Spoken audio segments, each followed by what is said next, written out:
मुख्यमंत्री देवेंद्र फडणवीस यांनी दावोसमध्ये एक पत्रकार परिषद घेतली। यावेळी त्यांनी महाराष्ट्रातील कोणत्या शहरात किती कोटी रुपयांची गुंतवणूक झाली याबद्दल माहिती दिली। जवळपास 30 लाख कोटी रुपयांच्या गुंतवणुकीचे करार झाले आहेत। या व्यतिरिक्त 7 ते 10 लाख कोटी रुपये अशा स्टेजला आहेत ज्या संदर्भात आपली प्राथमिक बोलणी सुरू आहेत। या गुंतवणुकीत इंडस्ट्री सेक्टर, सर्व्हिस सेक्टर, शेती, टेक्नॉलॉजी अशा विविध क्षेत्रांचा समावेश असल्याचं मुख्यमंत्री फडणवीस यांनी म्हटलंय।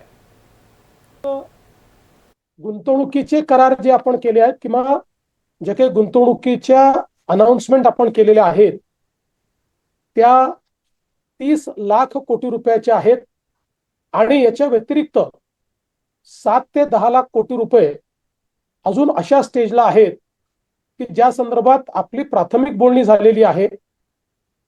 त्या संदर्भातलं काही एक प्रकारचं ॲग्रीमेंटही झालंय, पण पुढच्या महिन्या किंवा 2 महिन्यामध्ये ऍक्च्युअल एमओयूच्या स्टेजला ते येतील।